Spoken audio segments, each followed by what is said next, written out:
सुखो बुद्धानुपादो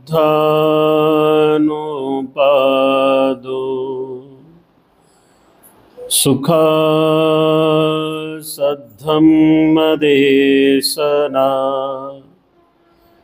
सुख संघस्य सामग्री समगानं तपो सुखो नमो बुद्धाय नमो धम्माय नमो संघाय। ज्या तथागतांनी आपल्या संपूर्ण मानवजातीला दुःखमुक्तीचा महान असा आर्य संदेश दिला, ते दुःखमुक्त महामानव तथागत सम्यक संबुद्ध समग्र मानवजातीला दुःखातून मुक्त होता यावं या उद्देशाने तथागताने शिकवलेला पवित्र सन्मार्ग बौद्ध धम्म, तथागताच्या या शुद्ध पवित्र सद्धम्माचा प्रचार करणारा तथागत निर्मित पवित्र भिक्खू संघ, ज्यांच्या महान पुण्याईमुळे तुम्हाला आम्हाला पुन्हा एकदा हा सन्मार्ग समजला, त्या सन्मार्गानुसार तुम्ही आम्ही जीवन जगत आहोत असे विश्वरत्न बोधिसत्व डॉक्टर बाबासाहेब आंबेडकर आज आपल्या या सुंदर बुद्ध विहारामध्ये आल्याबरोबर मी बुद्ध काळातल्या श्रावस्तीमध्ये आहे का काय असा मला एक भास झाला।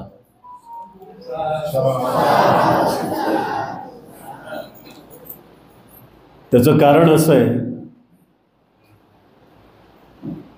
याच बुद्ध विहारामध्ये वर्षावास धम्म पर्वामध्ये एवढी संख्या मी पहिल्यांदा पाहतोय आणि निश्चित स्वरूपात गेल्या वर्षी तुम्ही ज्या पद्धतीनं या संपूर्ण कार्यक्रमाचं आयोजन केलं होतं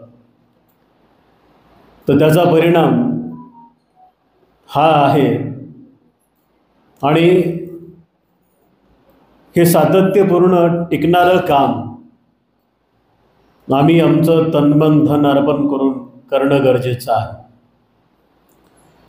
उपस्थितांनो, तथागत सम्यक संबुद्धांनी शिकवलेला सद्धम्म हा मानवाच्या दुःखमुक्तीसाठी आहे। तत्वज्ञान कितीही चांगलं असलं आणि ते तत्वज्ञान जर पुस्तकांमध्येच बंद असेल तर त्या तत्वज्ञानाचा तीळ मात्रही फायदा लिहिणाऱ्याला होत नाही आणि ज्यांच्यासाठी लिहिल्या गेलं त्यांच्यासाठी सुद्धा ते काहीच कामाचं राहत नाही। प्रवचनाच्या अगोदर थोडीशी पार्श्वभूमी आपण समजून घेण्याचा प्रयत्न करूया, जेणेकरून या 3 महिन्याच्या कालावधीमध्ये तुम्ही आम्ही काय करायला पाहिजे या गोष्टीची आपण वारंवार चर्चा केली पाहिजे। उपस्थितांनो, आषाढी पौर्णिमा ते अश्विन पौर्णिमेपर्यंत या चालणाऱ्या 3 महिन्याच्या धम्मपर्वामध्ये आम्हाला असंख्य शत्रू मारायचे असतात। असंख्य शत्रूंवरती आम्हाला वार करायचा असतो, असंख्य शत्रूंना आम्हाला नष्ट करायचं असतं। पण हो, एक लक्षात घ्या, हे शत्रू तुम्हाला दिसत नाहीत। हे शत्रू काही काही लोकांना मरेपर्यंत ओळखता येत नाहीत।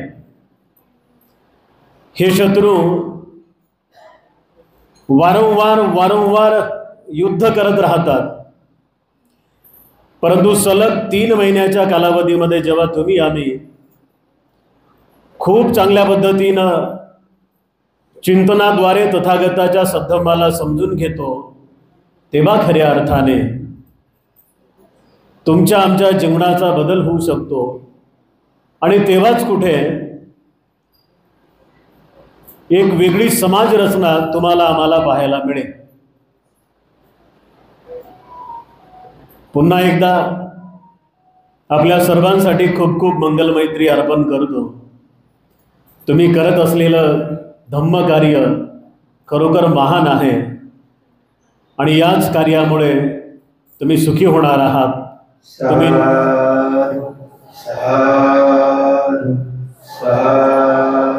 तुम्ही निरोगी होणार आहात.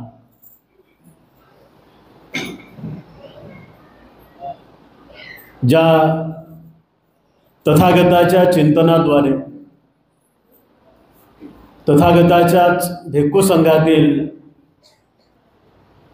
80 अग्रश्रावकांच्या माध्यमातून महान अशा धम्मस्कंदाची निर्मिती झालेली आहे.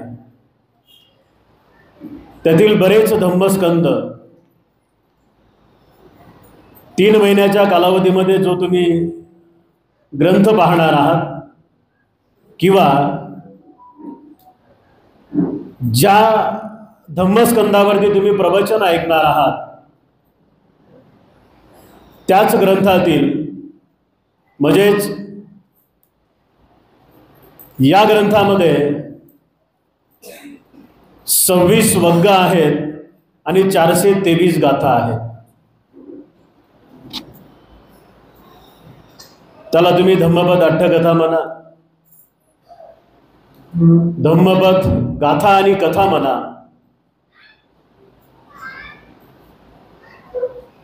ह्या संपूर्ण गाथा आणि कथा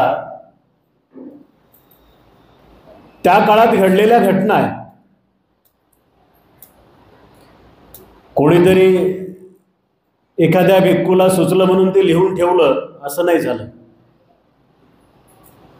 आपण म्हणत नाही का, अमुक अमुक ठिकाणी गेलो होतो, तिथे गेल्यानंतर हजारो माणसं असतात, तिथे गेल्यानंतर हजारोच्या हजारो लोक आमच्या लक्षात राहतात नाही राहत. त्या 1000 लोकांपैकी एखादी व्यक्ती अशी नजरेमध्ये भरून जाते की ती विसरल्या जात नाही. ह्या कथा आणि गाथा सुद्धा त्याच स्वरूपातल्या आहेत. हा तथागत सम्यक संबुद्धांचा उपदेश आहे. तथागत सम्यक संबुद्धांचा उपदेश देण्याची पद्धती ही अतिशय सोपी आहे, समजणारी आहे, पण त्याला एक अट आहे. ती अट अशी आहे की आम्हाला खूप चांगल्या पद्धतीने ऐकावं लागेल. ती अट अशी आहे की प्रत्येक शब्दावर आम्हाला लक्ष ठेवावं लागेल. आणि ती अट अशी आहे की ऐकताना सुद्धा आम्हाला त्याचं विश्लेषण करता आलं पाहिजे.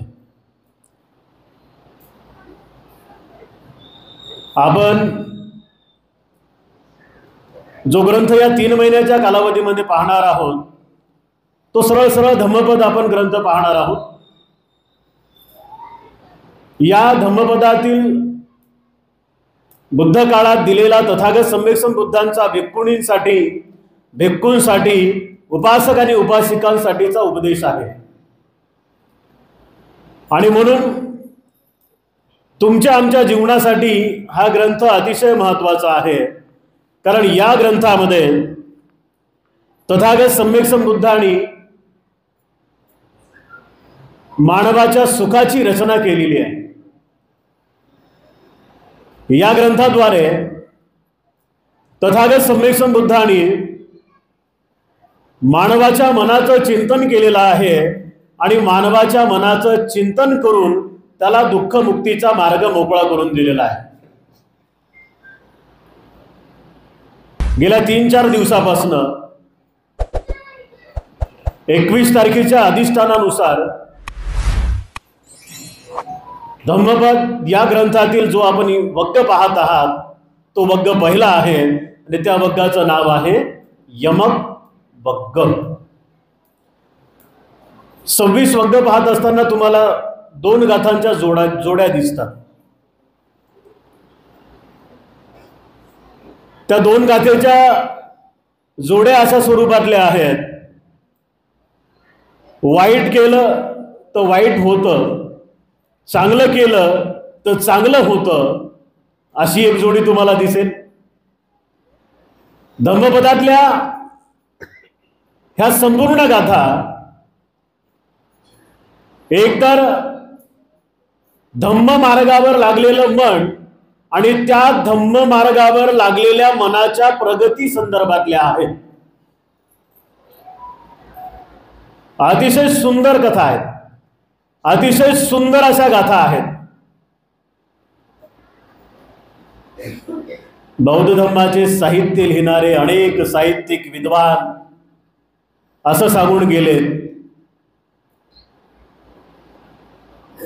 सुखी होणाऱ्या माणसाला एखादं पुस्तक जर त्याच्या खिशामध्ये 24 तास त्याला ठेवासं वाटत असेल तर त्यांनी फक्त धम्मपद ठेवलं तरी त्याचं कल्याण आहे.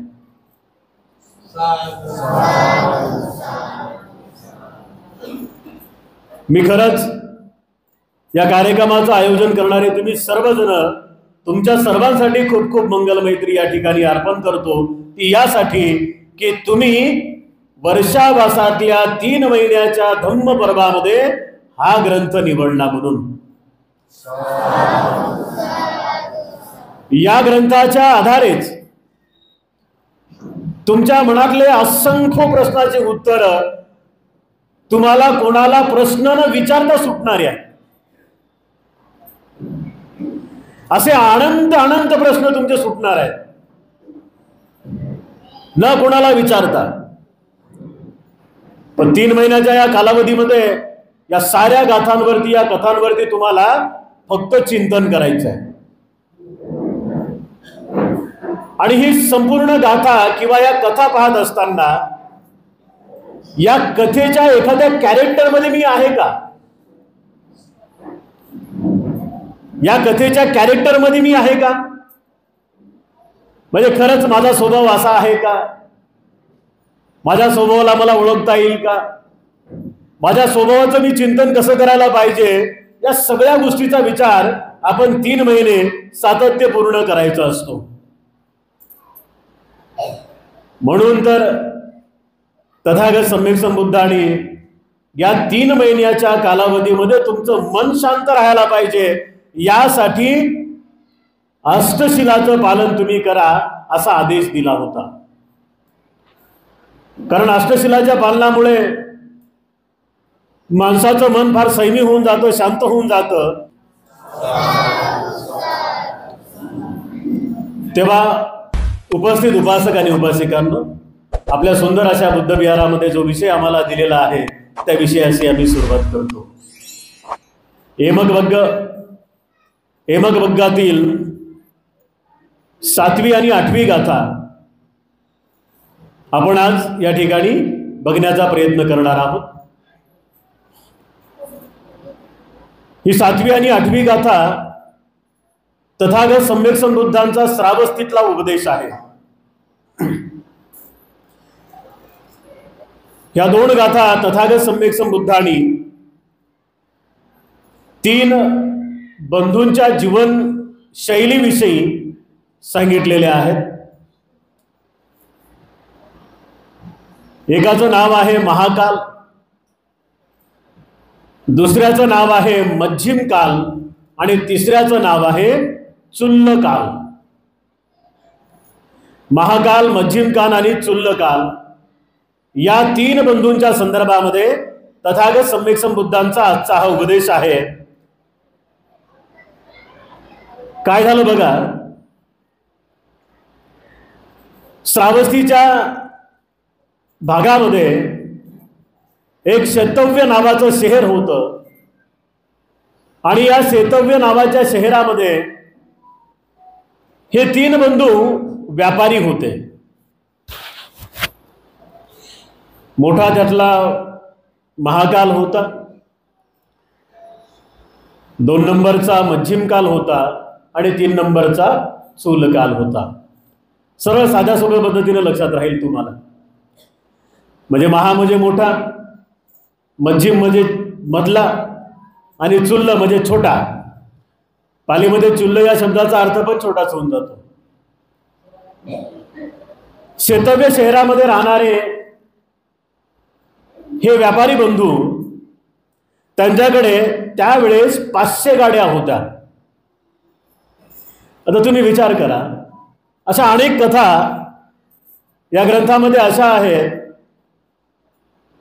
की तुम्हाला वारंवार हे जाणवेल की बुद्ध काळामध्ये उत्पन्न झालेले सारे लोक हे बऱ्यापैकी सुंदर होते.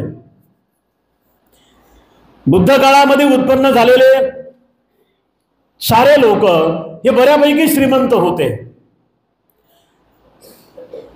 बुद्ध काळामध्ये उत्पन्न झालेले हे सारे लोक हे समजदार होते, सुशिक्षित होते. साऱ्यात महत्वाचं म्हणजे ते धम्मवान होते. त्यांच्या पुण्यकर्मामुळे त्यांना बुद्ध शासनामध्ये जन्म मिळाला आणि बुद्ध शासनामध्ये जन्म मिळाल्यानंतर मग त्यांच्या कर्तृत्ववान जीवन पद्धतीचा इतिहास लिहिला गेला. तो इतिहास म्हणजेच धम्मपद गाथा आणि कथा आहे. या तीनही बंधूंचं काम होतं आजूबाजूच्या शहरामध्ये, आजूबाजूच्या राज्यांमध्ये जायचं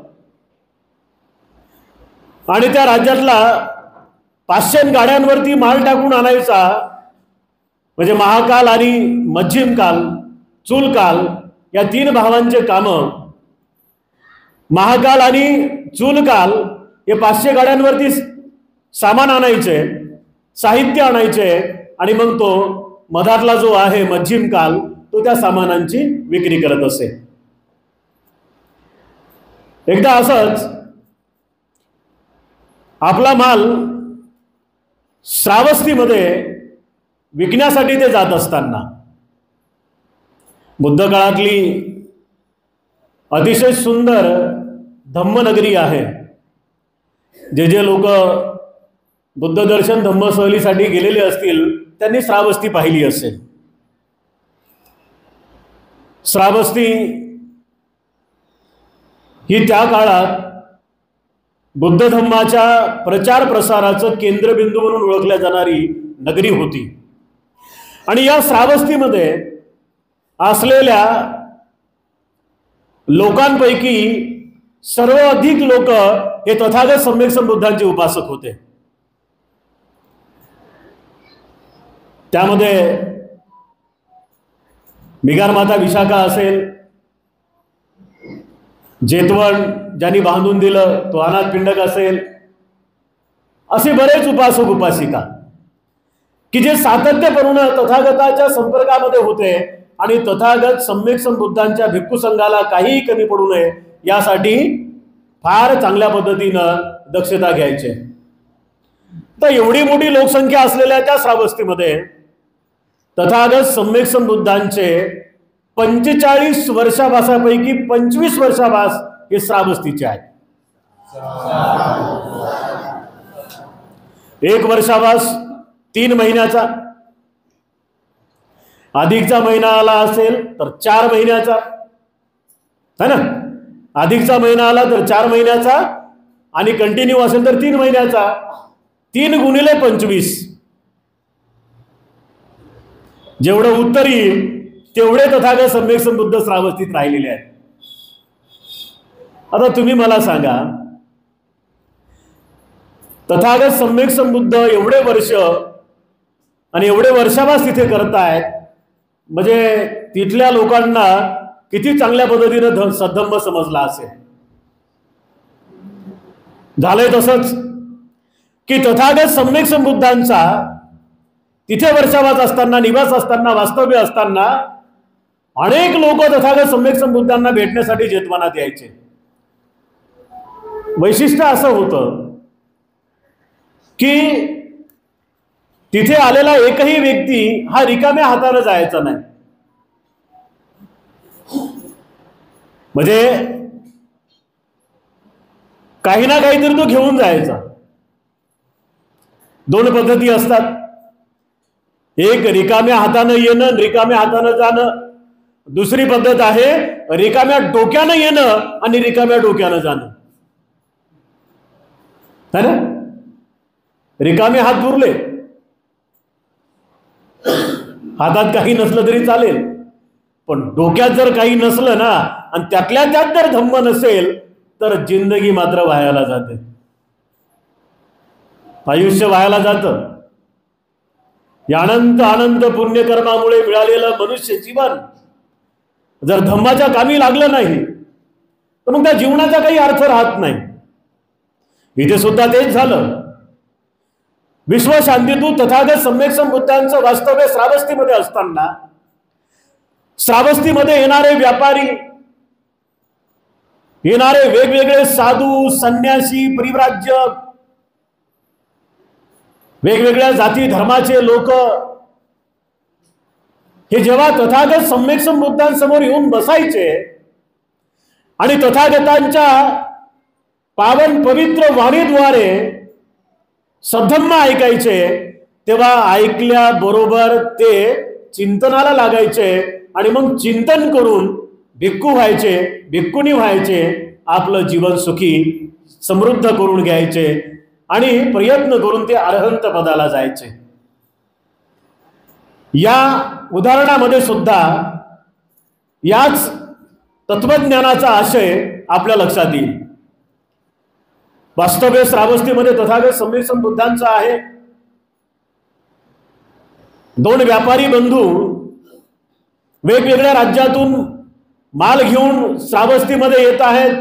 500 गाड्यांवरती त्यांनी माल टाकलेला आहे आणि श्रावस्तीमध्ये आलेले आहेत. श्रावस्तीमध्ये आल्यानंतर त्यांनी जेतवनामध्ये मुक्काम करण्याचं ठरवलं. दोन बंधू म्हणजे महाकाल आणि चूलकाल. या दोन बंधूंनी ठरवलं की जाऊन जेतवनामध्ये विहार करायचा आहे, आराम करायचा आहे, रात्रीचा मुक्काम करायचा आहे. दोघं बंधू आले, जेतवनात थांबले. झालं असं की काही वेळानंतर पाहिल्यानंतर सायंकाळच्या वेळेमध्ये श्रावस्तीचे बरेच लोक तथागत सम्यक संबुद्ध जिथे होते तिकडे जाण्यासाठी निघाले होते. आता सर्व लोक आनंदित आहेत. मनाची अवस्था कशी असते बघा. काहीतरी चांगलं मिळत असेल ना तो लोक आनंदित होतात. जोर जबरदस्ती करून जर त्यांना दिलं तर मग त्यांचे चेहरे आनंदित नसतात. म्हणजे इथे जे तथागत सम्यक संबुद्धांकडे लोक चालले होते ते अतिशय आनंदित होते आणि त्या प्रत्येकाच्या हातामध्ये काही ना काहीतरी होतं. एक लक्षात घ्या उपासक आणि उपासिकांनो, ही बुद्ध काळातली महान अशी वैचारिक सभ्यता आहे. बुद्ध विहारात जाताना तुम्ही आम्ही खाली हाताने जाऊ नये. तुम्ही आम्ही अजिबात खाली हाताने जाऊ नये. काय न्यायचं असतं? काही नेऊ शकता तुम्ही. एक अगरबत्ती न्या, एक मेणबत्ती न्या, फुलं न्या, हार न्या, काहीतरी आणा. बुद्ध विहारात कधीच खाली हाताने जाऊ नये. बुद्ध विहारात कधीच खाली हाताने जाऊ नये आणि बुद्ध विहारातून घरी जाताना रिकाम्या डोक्यानं सुद्धा जाऊ नये.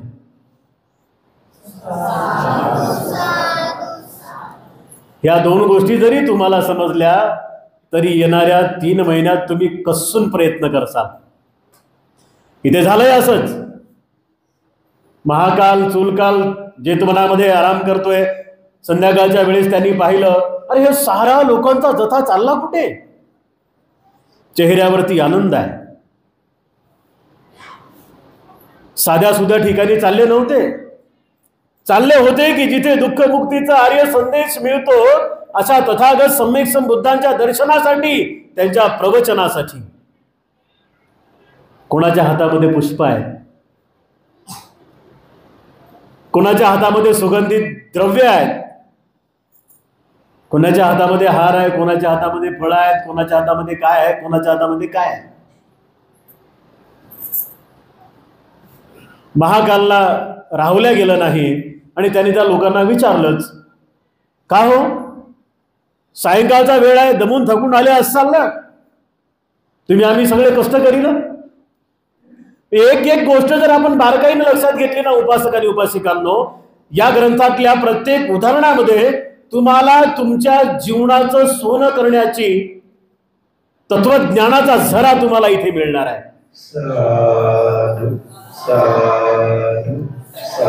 झालं असं की जेव्हा ते जात असताना त्यांनी विचारलं महाकालनी की तुम्ही चालले कुठे, एवढ्या लगबगीनं, एवढ्या श्रद्धेनं, एवढ्या आनंदानं, एवढं सजून धजून कुठे चालणार. साऱ्या लोकांनी सांगितलं, व्यापारी महोदय, तथागत सम्यक संबुद्धाच्या धम्मदेशनेसाठी चाललोय, धम्म प्रवचनासाठी चाललोय. लगेच त्याच्या मनात श्रद्धा झाली आणि तो सुद्धा म्हणाला की मी पण येतो. गेला. जिथे रिकामी जागा होती तिथे जाऊन बसला. तथागत सम्यक संबुद्धांचं प्रवचन सुरू झालं. दुःखमुक्त महामानवामध्ये 3 विद्या अतिशय महत्त्वाच्या असतात. त्यातल्या त्यात सम्यक संबुद्धांकडे 3 विद्या हे अतिशय महत्त्वाच्या असतात. बुद्ध भूत, भविष्य आणि वर्तमानाचे जाणकार असतात. भूत, भविष्य आणि वर्तमानाचे जाणकार असतात. ज्या ज्या लोकांनी जातक कथा वाचलेल्या आहेत त्यामध्ये तथागत सम्यक संबुद्धांनी सांगितलेलं आहे की मी अमुक अमुक जन्मामध्ये अमुक अमुक पद्धतीनं बोधिसत्व म्हणून जन्माला आलेलो होतो. म्हणजे हे भूतकाळातलं ज्ञान आहे बुद्धांचं. तथागतांनी तुम्ही पुढे चालून कसे राहणार, काय होणार, तुम्हाला काय मिळेल याचं ज्ञान सुद्धा तथागतांकडे आहे. वर्तमान काळामध्ये सुद्धा तुमच्या मनाची अवस्था समजणारे तथागत सम्यक संबुद्ध आहेत. म्हणजे भूत, भविष्य आणि वर्तमान या 3ही काळाचे ज्ञाता आहेत. जेव्हा तथागत सम्यक संबुद्धांच्या समोर हा महाकाल बसला आणि महाकाल बसल्याबरोबर तथागत सम्यक संबुद्धांनी प्रवचनाला सुरुवात केली. बुद्धांनी त्याला बघितल्याबरोबर त्याच्या मनाची स्कॅनिंग केली. स्कॅन करणे. बघा, तुम्ही आम्ही म्हणतो ना, एखाद्या व्यक्तीचा चेहरा पाहिल्यानंतर त्याच्या मनात काय चाललं ना लगेच समजते. आता तुम्ही आम्ही काय मार्गात आहोत का नाही, परंतु तरी आपल्याला ह्या गोष्टी समजतात ना. म्हणजेच एखाद्या व्यक्तीकडे पाहिल्याबरोबर त्या व्यक्तीच्या मनामध्ये काय चाललेलं आहे आपण अंदाज बांधू शकतो. इथे तथागत सम्यक संबुद्धांचा फक्त अंदाज नाही आहे, तर ते परफेक्ट पद्धतीनं, अचूक पद्धतीनं ओळखतात. महाकाल पुढे बसलेला आहे. भगवान बुद्धांनी जाणलं की महाकालच्या मनाची अवस्था ही फार श्रद्धायुक्त झालेली आहे. म्हणजे आता जर महाकालला कुठला उपदेश केला तर महाकालला तो लगेच समजेल अशा पद्धतीनं त्याच्या मनाची अवस्था झालेली आहे. तथागत सम्यक संबुद्धांनी आपल्या प्रवचनाला सुरुवात केली आणि बुद्ध म्हणाले, पाप कर्माचे दुष्परिणाम कोणते. पाप. आता हा पाप नावाचा शब्द जो आहे ना, यानी माणसाच्या उत्पत्तीपासून ते आजतागायत डोक्यामध्ये थैमान घातलेला आहे ना. पाप, असं करू नका पाप होते, तसं करू नका पाप होते, अमुक करू नका पाप होते. हे पाप म्हणजे काय. या पापाला पालीमध्ये अकुशल म्हणतात. अकुशल, मराठीमध्ये त्याला अकुशल. म्हणजे अकुशल कुठून येतं. सरळ साध्या सोप्या पद्धतीमध्ये काया म्हणजे शरीर, वाचा म्हणजे वाणी, ही पटर करणारी जीभ, काया, वाचा आणि मन. शरीर, वाणी आणि मन या मनाद्वारे केलेले चांगले कर्म म्हणजे पुण्य आहे आणि केलेले वाईट कर्म म्हणजे पाप आहे.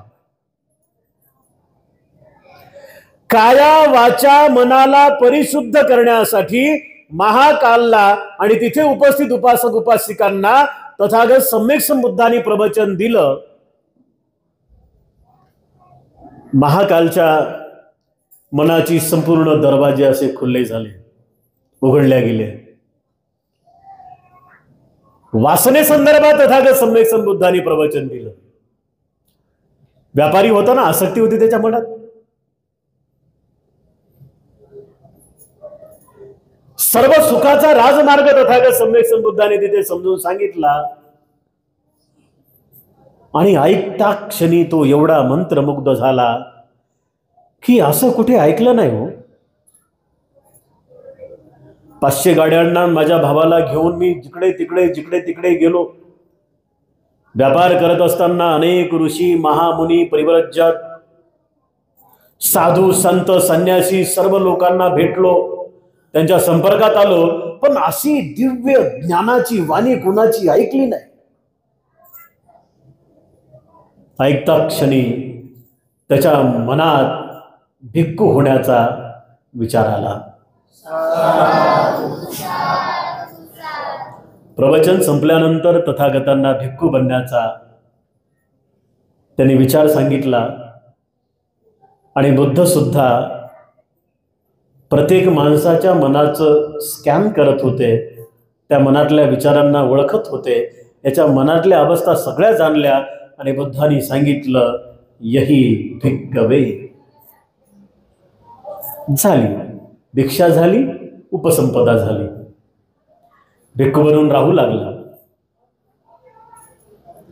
खूप चांगल्या पद्धतीने आता तपू लागला. हे पाहून छोट्या भावाच्याही मनात विचार आला की नाही, आपणही भिक्खू झालो पाहिजे. त्याच्या मनात भिक्खू बनण्याचा विचार आला. आणि महाकालचं पाहून चूलकाल सुद्धा भिक्खू झाला. पण भिक्खू होत असताना त्याच्या मनाची अवस्था मात्र द्विधा मनाची अवस्था होती. बऱ्याच वेळेस असे मनात विचार येतात, आम्हाला बोलवलंच नाही, मग जाऊ का नको बुद्ध विहारात. मनाची दुविधा अवस्था. आमचं नावच नाही, मग जाऊ का नको बुद्ध विहारात. मनाची दुविधा अवस्था. आणि आमच्या एरियातलंच नाही, मग जाऊ का नको त्या एरियातल्या बुद्ध विहारात. मनाची दुविधा अवस्था है ना. आणि त्यांचं नामचं जमत नाही, मग जाऊ का नको त्या विहारात. मनाची दुविधा अवस्था. तर या मनाच्या दुविधा अवस्थेमध्ये हा चूलकाल सुद्धा अडकला. चूलकाल अडकला. पण महाकाल तरबेज होता. चूलकाल महाकालचं पाहून भिक्षू झाला, पण मनाची दुविधा अवस्था होती. आणि चिवरात आल्यानंतर सुद्धा त्याच्या मनात असा विचार यायचा की चला ग्रस्त होऊया, चला ग्रस्त होऊया. पुन्हा त्याच्या मनात यायचा की एकट्यालाच जायचं नाही घरी, तर भावाला घेऊन जाऊया, है ना. बरेच असे बिचारे लोक असतात, त्याला बुद्धांनी अज्ञानी लोक म्हटलेलं आहे, की जे लोक अंधाराकडे जाण्याची वाटा बंद करत नाहीत, तर अंधारातून अंधाराकडेच जातात. आणि अंधाराकडून अंधाराकडे जाणाऱ्या लोकांचं आयुष्य काय सुखी होत नाही, समाधानी होत नाही. त्यांच्याकडे संपत्ती येत नाही आणि ते आरोग्यवान पण होत नाहीत. प्रकाशातून प्रकाशाकडे जाणारा व्यक्ती हा स्वतःला जिंकतो, जगाला जिंकतो. स्वतःला आणि जगाला जिंकल्यामुळे तो महान अशा तथागताच्या तत्वज्ञानाचं चिंतन करून अरहंत पदाला पोहोचत असतो. इथे सुद्धा तेच झालं. आता लक्ष देऊन ऐका. इथे काय झालं, महाकालच्या मनामध्ये जीवनाच्या संदर्भामध्ये एक विरक्ती निर्माण झाली.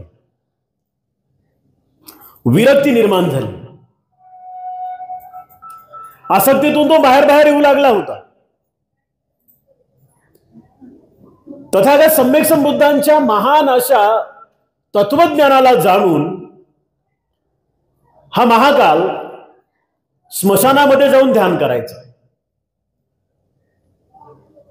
बघा, जिथे सर्वसाधारण लोक जायला घाबरतात तिथे आमचा एक भिक्खू तशा ठिकाणी जाऊन साधना करू लागला. हे सामर्थ्य येते कुठून? ज्याने स्वतःला समजून घेतलं आणि ज्याने स्वतःला जिंकलं त्याला स्वतःविषयी कसलीही भीती वाटत नाही आणि दुसऱ्यांविषयी तर अजिबातच भीती त्याच्या मनात असत नाही. बुद्धाचे प्रवचन ऐकले, बुद्धाच्या प्रवचनाचं चिंतन केलं, बुद्धाच्या प्रवचनाच्या चिंतनाद्वारे आता सराव करायला लागला. आणि सराव करत असताना त्यांनी ठिकाण निवडलं. सराव म्हणजे काय? तर या 3 महिन्याच्या कालावधीमध्ये तुम्ही आम्ही 5 मिनिटं का होईना पण साधना केली पाहिजे, ध्यान अभ्यास केला पाहिजे, आनापान सती केली पाहिजे. तर आनापान सती करताना काय करायचं? मांडी घालून बसायची, पाठीचा कणा सरळ करायचा, डाव्या हातावर उजवा हात ठेवायचा, हळूच डोळे बंद करायचे आणि श्वासावर लक्ष द्यायचं. या 2 नाकपुड्यातून येणारा जाणारा जो श्वास आहे जिथे छेदतो त्याला तुम्ही आनापान सती म्हणा, तुम्ही त्याला समाधी म्हणा, त्याला ध्यानाचा अभ्यास म्हणा. हे आम्ही रोज 5-10 मिनिटं केलं पाहिजे. याने काय होतं? याने माणसाचं मन संयमी होतं, शांत होतं आणि माणसाच्या मनामध्ये चाललेल्या प्रत्येक विचारावरती माणूस सक्षम पद्धतीनं, जागरूक पद्धतीनं त्या मनाला लगाम लावू शकतो. इथे सुद्धा तेच झालं. मग महाकालने काय निवडलं? महाकालने निवडलं की जिथे जिवंत माणसांचा त्रास होणार नाही अशा मुडद्यांच्या सहवासात तो गेला. बरेच लोक घाबरतात ना अजून स्मशानभूमी म्हटलं की, है ना? स्मशानभूमी म्हटलं की ते त्यांना डोळे न बंद करता स्वर्ग दिसते. असे काही मिथ्य आहेत ना, बरेच काही समाजामध्ये पेरल्या गेलेले मिथक आहेत. त्यातलं एक मिथक इथे सुद्धा तेच झालं. पण महाकालनी लक्षात आलं, सगळे भिक्खू झोपल्यानंतर, सगळी श्रावस्ती झोपी गेल्यानंतर हा स्मशानभूमीमध्ये जायचा, रात्रभर तपायचा, रात्रभर ध्यान करायचा आणि सकाळी लोक उठण्याच्या अगोदर पुन्हा विहारात येऊन झोपायचं. नित्यक्रम सुरू झाला. नित्यकर्मामुळे एवढी मनाची चांगली अवस्था निर्माण झाली की आता सगळ्या गोष्टी हळूहळू हळूहळू समजू लागल्या. एक दिवस झालं असं, बुद्धाचं पहिलं प्रवचन ऐकलं होतं. अकुशलाची निर्मिती कुठून होते, आसक्तीपासून कसं वाचलं पाहिजे, स्वतःला कसं समजून घेतलं पाहिजे, हे पहिलं बुद्धाचं प्रवचन ऐकल्याबरोबर श्रद्धा जागली.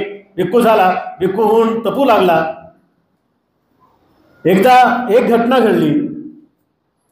श्रावस्तीमध्ये एक तरुण भगिनी मरण पावली आणि तिला स्मशानामध्ये नेण्यात आलं. स्मशानामध्ये सरणावरती तिला ठेवल्या गेलं आणि जेव्हा आग लावली सायंकाळच्या वेळेला, आता आग लावल्यानंतर शरण पेटेपर्यंत बरेच लोक थांबतात का? नाही. एकदा गाडी लावली की सगळे पळतात घरी. आणि मग तो तिथला जो माणूस असतो तो त्याच्या स्वाधीन आपण करून देतो. काय रॉकेल टाक, डिझेल टाक, गौऱ्या टाक, दे पेटून, है का नाही? इथे सुद्धा हिच्या परिवारातल्या लोकांनी त्या सरणाला अग्नी लावली आणि ते निघून गेले. पण इथे काम दुसरं सुरू झालं. काम कोणतं सुरू झालं बघा. जळणाऱ्या मुडद्याला पाहून, त्या जळणाऱ्या मुडद्याचं निरीक्षण करून एक जिवंत माणूस इथे अरहंत होत होता. फार महत्वाचं काम आहे. बुद्धाने काय शिकवलं? बुद्धाने शिकवलं दुःख अनित्य अनात्म. दुःख अनित्य अनात्म यातली पहिली स्टेज आहे ते जाणत होता महाकाल. काय झालं? पेटणाऱ्या सरणाकडे बघून तो ध्यान करू लागला. तरुण भगिनी होती बिचारी, मांस जळायला लागलं.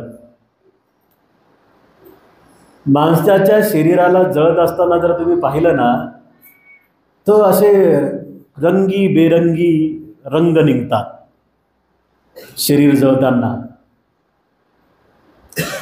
त्या वेगवेगळ्या रंगांचं निरीक्षण सुरू झालं. थोडा वेळ झाला, डाव्या हाताचा सगळं मांस जळालं, डाव्या हात खाली पडला. उजव्या हाताचं मांस जळालं, उजवा हात खाली पडला. असं करता करता पूर्ण शरीराचे सगळं काही शरीरावरती असलेलं मांस जळून गेलं आणि आता राहिला फक्त हाडांचा सांगाडा. कवटी फुटली. बऱ्याच वेळेस आपण म्हणतो ना, कवटी फुटली की झाला आता चला घरी. कवटी फुटोस तर 2-3 थांबतात तिथे. एकदा कवटी फुटली रे फुटली की मग चला घरी. आता बारकाईनं पाहिलं का नाही, अतिशय सूक्ष्म पद्धतीनं पाहिलं आणि पाहता पाहता त्या स्मशानभूमीमध्येच दुःखमुक्तीचं सर्वश्रेष्ठ अरहत पद प्राप्त केलं. अरहत झाला. मनातले 10 बंधने तटातट तुटून पडले.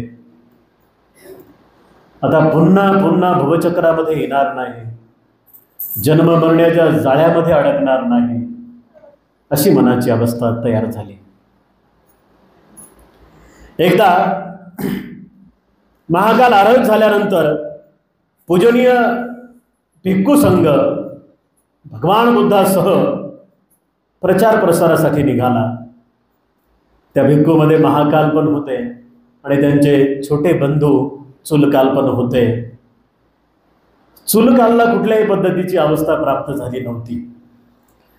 कारण म्हणतात मनामध्ये किंतु परंतु होतं ना, मनामध्ये किंतु परंतु असल्यामुळे कुठल्याही प्रकारच्या अवस्थेला प्राप्त झालं नाही, होता आलं नाही. बुद्ध विहारात असताना जर किंतु परंतु म्हणत असेल तर लाभ काहीच होत नाही. बुद्ध विहाराची पहिली पायरी चढताना आमचा पक्ष आम्ही तिथं टाकला पाहिजे. बुद्ध विहाराची पहिली पायरी चढताना आमचा बचत गट आम्ही तिथं टाकला पाहिजे. बचत गट घेऊन येऊ नये विहारात. बुद्ध विहाराची पहिली पायरी चढताना आम्ही भांडण तंटे अमुक तमुक जे काय ते सगळं सोडलं पाहिजे आणि विहारात फक्त बुद्धाचा उपासक होऊन आलं पाहिजे, बुद्धाची उपासिका होऊन आलं. गेल्यानंतर तुमचं काय चालू आहे ते चालू दे, पण इथे आल्यानंतर तशी जर मनाची अवस्था असेल तर निश्चित स्वरूपात सांगतो येणाऱ्या 3 महिन्यापर्यंत तुम्हाला खूप लाभ होईल. आणखी एक महत्वाचं, बुद्धाच्या मूर्ती समोर तासन तास बसल्यानंतर कोणाचं कल्याण होत नाही. बुद्धाच्या मूर्तीला रोज 2 kilo 4 kilo 15 kilo 20 kilo 1 ton फुलं आणून टाकले तरी कोणाचं एवढंही कल्याण होणार नाही. काय शिकवलं बुद्धाने? बुद्धाने हे शिकवलं की जोपर्यंत तुम्ही तुमच्या मनाचं चिंतन करत नाही तोपर्यंत कोणी तुमचं भलं करणार नाही. याच गाथेमध्ये याच वक्यामध्ये तुम्ही पाहिलं असेल की जेवढं माझे नातेवाईक माझं कल्याण करणार नाहीत तेवढं कल्याण माझं सुमार्गावर लागलेलं मन करू शकते. पहिलीच गाथा. मनोपुब्बं गमाधम्मा मनोसेठा मनोमया मनसाचे पदुठ्ठेन भासती वा करोती वा तत्तोनं दुःख मनवेती चक्कं वहतो पदम. पदुठ्ठेनं पहिल्या गाथेत, दुसऱ्या गाथेत त्या मनाला स्वच्छ करून काम करणं, म्हणजे कुमनानं काम केलेलं, कार्य केलेलं त्याचं फळ तशाच पद्धतीनं असेल आणि चांगल्या मनानं कार्य केलेलं त्याचं फळ सुद्धा तशाच पद्धतीनं असेल. प्रिय उपासक आणि उपासिकांनो, तर महाकाल हा भिक्खू अर्हत झाला कारण त्यांनी त्याच्या मनाचं खूप चांगल्या पद्धतीनं चिंतन केलं, परंतु बिचाऱ्या स्थूलकालला काय होता आलं नाही हो. तर झालं असं की चूलकालला त्याच्या मनाचं चिंतन करता आलं नाही आणि म्हणून चूलकाल अटकून गेला बिचारा, त्याला कुठली अवस्था प्राप्त झाली नाही. एकदा तथागत सम्यक बुद्धांच्या समवेत साऱ्या भिक्खू संघ भ्रमणासाठी लागला होता आणि चूलकालचं आणि महाकालचं जिथे गाव होतं ना त्या गावात ते आले. त्या गावाचं नाव आहे शेतव्य, साहित्यातलं गाव आहे. आता तिकडे त्या गावाला वेगळ्या नावानं ओळखत असतील. या शेतव्य गावाजवळ आले आणि शेतव्य गावात आल्यानंतर उद्याच्या भोजनाचं निमंत्रण महाकाल आणि चूलकाल यांच्या बायकांच्या वतीनं पूजनीय भिक्खू संघाला मिळालं. पूजनीय भिक्खू संघ भोजनासाठी गेला. भगवंत सोबत आहेत. साऱ्यांनी खूप चांगल्या पद्धतीनं भोजन केलं, प्रवचन झाले. तथागत सम्यक बुद्धांनी आपल्या 2 भिक्खूंना तिथं ठेवले आणि ते निघाले. राहिलेले 2 भिक्खू होते महाकाल आणि चूलकाल, कारण गाव त्यांचं होतं म्हणून त्यांना तिथे ठेवलं. आता इथे एक विलक्षण गोष्ट घडली. स्वतःला जिंकलेला व्यक्ती त्याला कोणालाही जिंकता येत नाही आणि स्वतः हरलेला व्यक्ती त्याला कोणीही जिंकू शकते. इथं तेच झालं. महाकालच्या पत्नी आणि चूलकालच्या पत्नी लागल्या त्यांच्या मागे. वचीवर घ्यायचं तर लग्नच कशाला केलं, मग लग्न केलं ते केलं, लेकरं कशाला केले है ना. मग आता तुम्ही चालले ना आम्हाला काय, आम्ही कुठं जाव, अशा पद्धतीने की चूलकाल आणि महाकालच्या पत्न्या त्यांच्या मागे लागल्या. पत्नी नाही पत्न्या, कारण त्या काळात राजे महाराजे आणि श्रीमंत लोकांना एक लग्न नाही तर 2-2, 3-3, 10-10 लग्न करण्याची प्रथा होती. तुम्ही जर राजे महाराजांचे उदाहरण पाहिले तर अनेक राजांना 10 बायका, 15 बायका, 20 बायका, 30 बायका अशा राहायच्या है ना. तर यांना पण तशा 2-4 बायका असतील. झालं असं की चूलकालना कुठलीही अवस्था प्राप्त झाली नाही, म्हणजे श्रोतापन्न नाही झाला, सकृतागामी नाही झाला, अनागामी नाही झाला आणि अरहंत तर नव्हताच. इकडे महाकाल श्रोतापन्न, सकृतागामी, अनागामी, अरहत, म्हणजे इकडे 10 बंधनं तुटलेले आहेत आणि इकडे एकही बंधन तुटलेलं नाही आहे. आणि एकही बंधन न तुटल्या कारणाने चिवर घेतल्याबरोबर कुठल्या तरी मनाच्या कोपऱ्यात असा एक विचार होता की चला ग्रस्त होऊ, चला ग्रस्त होऊ, चला ग्रस्त होऊ. त्या विचारानं तिथे तोंड काढलं आणि त्यांना चिवर काढून त्यांच्या बायको जवळच राहावं लागलं. पण इथे महाकालला कुणाला जिंकता आलं नाही. महाकाल अरहंत झाले होते. महाकाल पुन्हा जेतवनात तथागत सम्यक बुद्धांच्या भिक्खू संघामध्ये सम्मिलित झाले आणि भिक्खू संघामध्ये सम्मिलित झाल्यानंतर जेव्हा तथागत सम्यक बुद्धांना महाकाल आणि चूलकाल यांच्या संदर्भात विचारणा करण्यात आली, यमक वग्गातील 7वी गाथा, यमक वग्गातील 8वी गाथा तथागत सम्यक बुद्धांनी यांच्या संदर्भात बोललेली आहे. या गाथेचा अर्थही अतिशय सुंदर आहे. या गाथेच्या अर्थामध्ये असं आपल्या लक्षात येतं की इथे व्यक्ती एक, मन एक, परंतु शकंदा शकंदाला बदलणारं ते मन, आणि त्या मनामध्ये चाललेले विचार आम्हाला कसे ओळखता आले पाहिजे, किंवा त्या मनावरती आम्ही कसं निरीक्षण केलं पाहिजे, त्या मनाला कसं कंट्रोल केलं पाहिजे, हे आमच्या लक्षात आलं पाहिजे. म्हणजे ज्या पद्धतीनं स्मशानभूमीमध्ये जाऊन जळणाऱ्या चितेकडे पाहता पाहता महाकाल अर्हत झाला, तर ती पश्चना तुम्हाला आम्हाला करायची आहे 3 महिन्यामध्ये. बघा, 3 महिन्यामध्ये आता आपण आरंत होणार नाही, चला श्रोतापन्न तरी होऊया. असतील अधिक पुण्यकर्म तर अनागामीपर्यंत येऊ आम्ही. बरं नाही अनागामी नाही श्रोतापन्न, चांगले बुद्धांचे उपासक तरी हो. चांगले बुद्धाचे उपासक हो, ऐकणारे बुद्धाचे उपासक हो, चिंतन करणारे बुद्धाचे उपासक हो, चर्चा करणारे बुद्धाचे उपासक हो, संवाद करणारे बुद्धाचे उपासक हो, प्रश्न विचारणारे बुद्धाचे उपासक हो. प्रश्न विचारणारे बुद्धाचे उपासक हो.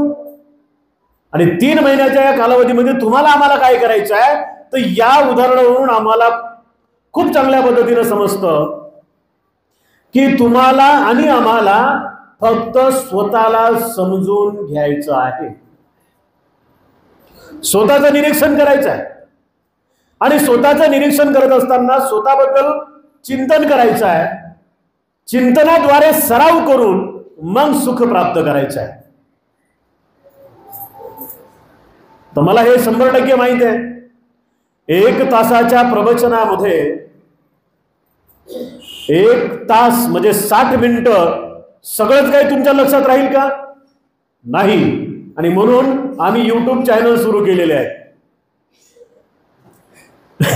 म्हणजे मनमाडचं प्रवचन मनमाडच्या लोकांना कधी ऐकता यावं, जा YouTubeला बघा. ना, तुमचं YouTube चॅनल आता सुरू होणार आहे, चांगली गोष्ट आहे. या नवीन सगळ्या आधुनिक साधनांचा आपण उपयोग घेतला पाहिजे. उपासक आणि उपासिकांनो, आपलं सुद्धा एक चॅनल आहे, धम्मोदय द राईज ऑफ धम्मा. या चॅनलवरती खूप चांगल्या पद्धतीनं धम्मपद अठ्ठकथेवरच माझे प्रवचन आहेत, तर ते प्रवचन आपण ऐकू शकता धम्मोदय द राईज ऑफ धम्मा या चॅनलवरती. तुम्हाला आम्हाला या 3 महिन्याच्या कालावधीमध्ये काय करायचं आहे हे बुद्धाने शिकवलं. चला तर मग आता आपण स्वतःला समजून घेण्याचा प्रयत्न करूया. स्वतःला समजून घेत असताना करायचं काय? महाकालला तथागत सम्यक संबुद्धाने दिलेला तो उपदेश, पाप कर्मापासून कसं विमुक्त व्हायला पाहिजे, मनाला कसं समजून घ्यायला पाहिजे, आसक्तीतून बाहेर कसं यायला पाहिजे, है ना. या 3-4 गोष्टीमुळे महाकाला आनंद झाला, पण चूनकालला बिचाराला काही समजलं नाही आणि त्याला काही मिळालं नाही. महाकालचे आपल्याला उपासक उपासिका व्हायचं आहे, म्हणून महाकालमध्ये काय होतं हे जरा समजून घ्या. हे जे वरवरचं दिसतंय ना, जे काही उघड्या डोळ्यानं दिसत आहे त्याला बुद्धाने रूप म्हटलेलं आहे. रूप जे काही उघड्या डोळ्यानं दिसते तुम्हाला, ते बाई माणूस लहान लेकरू सगळं सगळं सगळं उघड्या डोळ्यानं दिसणाऱ्या प्रत्येक वस्तूला बुद्धाने रूप म्हटलेलं आहे. गोर किंवा काळ याला रूप नाही म्हटलेलं आहे. आपण काय म्हणतो, एखादा माणूस सुंदर असला की काय सुंदर रूपवान आहे, सलमान खानच दिसू लागला है ना. इकडं ताई काय सुंदर आहे, आई काय सुंदर आहे, ऐश्वर्या राय दिसू लागली. याला बुद्धाने रूप नाही म्हटलं. याला बुद्धाने रूप म्हटलं का? नाही. बुद्ध म्हणतात की उघड्या डोळ्यानं दिसणाऱ्या प्रत्येक रूपाबद्दल जो जो व्यक्ती आसक्त होईल त्याला मुक्तीचा मार्ग मिळणार नाही, त्याला निर्वाणाचा मार्ग मिळणार नाही, त्याच्या जीवनाचं साधर्म्य त्याला साधता येणार नाही. आणखी एक महत्वाचं, बुद्ध म्हणतात माणसाचा जन्म मिळाला ना बऱ्याच लोकांना आम्ही प्रश्न विचारतो की अरे माणसाचा जन्म मिळाला, प्रयत्न करा ना, मेहनत घ्या ना, जीवनाला सुखी करा ना, विहारात या ना. बरेच लोक म्हणतात भंतेची वेळच भेटत नाही हो, लेकरच लहान लहान आहे, पाहुणेच आले. तुमच्याकडे आलेले पाहुणे काय दुसऱ्या जातीचे असतील का? तुमचेच आहेत ना, आणा ना. येत नसतील तर मान धरून आणून बसवा विहारात, बस म्हणा अर्धा तास, एक तास, है ना. तुम्ही सुखी होण्यासाठी आलात ना, मग तुमचंही कर्तव्य आहे की तुमच्याही घरातल्या लोकांना समजला पाहिजे ना. हल्ली एक वेगळी पद्धत लागलेली आहे समाजामध्ये, एक वेगळी पद्धत. जिथं कामाचं नाही तिथं अख्खाच्या अख्खा परिवार जाऊन बसते, आणि जिथं कामाचं आहे तिथं परिवारातला एकच येते. पत्रिका लग्नाची, अहो तुमच्या नवऱ्याचंच नाव आहे त्या पत्रिकेवर, तुम्ही कशाला चालले? शामराव कांबळे, हा, शामराव कांबळे जातील ना. सखूबाई कांबळे, सखूबाईचे 4 लेकरं. ती गर्दी इथं झाली पाहिजे.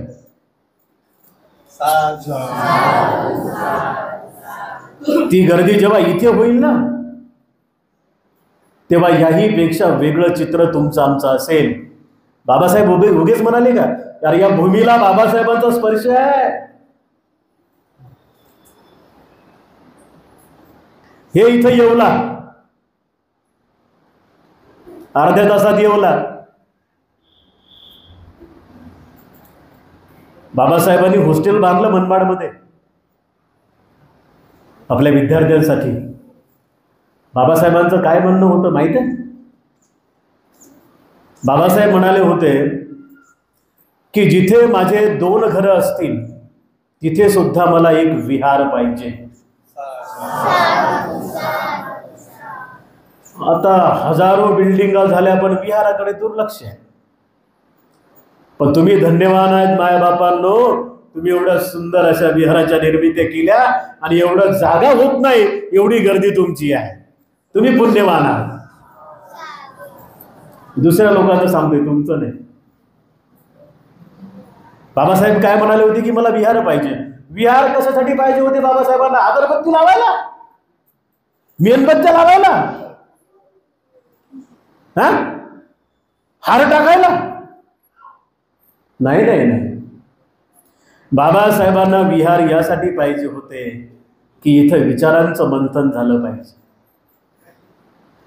बरेच विहार आहेत. आता आम्ही महाराष्ट्रभर फिरतो, विहाराला विहार म्हणालाय कधी कधी आम्हाला लाज वाटते. शोकांतिक आहे हो. एखाद्या गावात गेलो, प्रवचनाच्या माध्यमातून म्हणा किंवा कुठल्या तरी कार्यक्रमाच्या माध्यमातून विहारात गेलं, त्या बुद्धाच्या समोर जर गुडघ्यावर बसलं तर हे शिवराला अशी मातीच लागते बंधन करताना. अशी विहाराची अवस्था. बरेच आमचे तरुण पोरं तिथं पत्ते खेळतात. बरेच आमचे तरुण पोरं वेगवेगळ्या पद्धतीने त्या विहाराची उपयोगिता सिद्ध करतात. यासाठी बाबासाहेबांना विहार पाहिजे नव्हतं, तर बाबासाहेबांना विहार यासाठी पाहिजे होतं प्रत्येक विहारात बाबासाहेबाला चालता फिरता बुद्ध उभं करायचा होता. आमच्या लोकांना वाटलं चालता फिरता बुद्ध म्हणजे अशी मूर्ती बनवा की जी मूर्ती उभी असली पाहिजे बुद्धाची. अशी मूर्ती बनवा की ज्या मूर्तीचे डोळे उघडे असले पाहिजे. एवढंच लक्षात आलं ना आपल्या? नाही. चालता फिरता बुद्ध म्हणजे काय लक्षात येते? चालता फिरता बुद्ध म्हणजे तथागताच्या भिक्खू संघातील तपलेला भिक्खू. चालता फिरता बुद्ध. आता बुद्ध आहे का तुमच्यात? आहे ना. बुद्ध याच्यात आहे, ग्रंथामध्ये आहे ना बुद्ध. तत्वज्ञान म्हणजे बुद्ध ना. बुद्ध म्हणजे माणूस आहे का? नाही. एका वैचारिक अवस्थेला बुद्ध म्हणतात. दानशील, निष्कर्म्य, वीर्य, सत्य, शांती, अधिष्ठान, मैत्री, उपेक्षा, समाधी या वेगवेगळ्या पारमिता पालन केल्यानंतर जी मनाची अवस्था तयार होते त्याला बुद्ध म्हणतात. मग विहारातला चालता फिरता बुद्ध जर कोणी असेल तर तो भिक्खू आहे, भिक्खू. आणि भिक्खूचं काम काय आहे? समाजामध्ये जाऊन बुद्ध धम्माचा प्रचार करणे, बुद्धांचा विचार सांगणे. एक लक्षात घ्या, हजार लोक पांढरे साड्या, पांढऱ्या कपडे घालून चालले, सफेद कापड मस्त लगे स्वच्छ, आणि त्या हजार लोकांमध्ये एकच भिक्खू आहे. लोकांच्या नजरा कुठे जातील हो? चालता फिरता बुद्ध, याला म्हटलेलं आहे चालता फिरता बुद्ध. आणि तो भिक्खू जर तपून ध्यान मनन चिंतनाद्वारे, अभ्यासाद्वारे, सरावाद्वारे जर समाजाला घडवत असेल तर तो भिक्खू आहे चालता फिरता बुद्ध. आणि या अनुषंगाने डॉक्टर बाबासाहेब आंबेडकरांना समाजाच्या उत्थानासाठी, उद्धारासाठी, शिक्षणासाठी, संरक्षणासाठी बुद्ध विहारांची गरज होती. आणि मला असं वाटतंय की मनमाडच्या तुम्ही माय माऊल्यांनी, उपासक उपासिकांनी बाबासाहेबांच्या नजरेतलं काम सुरू केलेलं आहे. बाबासाहेबांच्या मनातलं काम तुम्ही सुरू केलेलं आहे आणि हे काम तुमचं उत्तरोत्तर वाढलं पाहिजे. त्यासाठी आपण सर्वांनी खूप चांगल्या पद्धतीनं या 3 महिन्याच्या कालावधीमध्ये आपल्या जीवनाचं सार्थक करून घ्यावं. खूप चांगल्या पद्धतीनं आपलं जीवन सुखी आणि समाधानी बनवून घ्यावं. उपस्थित उपासक आणि उपासिकांनो, आजच्या या धम्मप्रवचनाच्या निमित्तानं मी 3 महिन्यासाठी आपल्या धम्म आचरणासाठी खूप खूप मंगलमैत्री अर्पण करतो. मला आपण बोलावलं, माझं प्रवचन आपण श्रवण केलं, तर हे तुमच्या मांगल्याचं आहे. मी आलो माझ्या पुण्यकर्मासाठी, तुम्ही आलात तुमच्या पुण्यकर्मासाठी. चिरंतन 3 महिन्यासाठी तुम्ही आणि आम्ही हे पुण्य जतन करण्याचं काम करूया. खूप चांगल्या पद्धतीनं काया, वाचा आणि मनाला शुद्ध पवित्र बनवण्याचं काम करूया. खूप चांगल्या पद्धतीनं चुलकाल न होता महाकाल होण्याचा प्रयत्न करूया. आजच्या या धम्म प्रवचनाच्या निमित्तानं आपल्या सर्वांविषयी मंगलमैत्री अर्पण करतो आणि आजचं धम्म प्रवचन आपल्या सर्वांना आशीर्वाद गाथा देऊन या ठिकाणी संपन्न करतो. भवतु सब्ब मंगलम रक्षन्तु सब्ब देवता सर्वबुद्धानुभावेन सदा सुखी भवन्तु ते. भवतु सब्ब मंगलम रक्षन्तु सब्ब देवता सर्वधर्मानुभावेन सदा सुखी भवन्तु ते. भवतु सब्ब मंगलम रक्षन्तु सब्ब देवता सर्व संघानुभावेन सदा सुखी भवन्तु ते.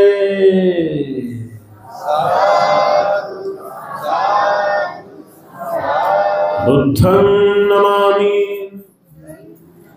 धम्मं नमामि, संघं नमामि. सस्नेह मैत्रीपूर्ण जय भीम.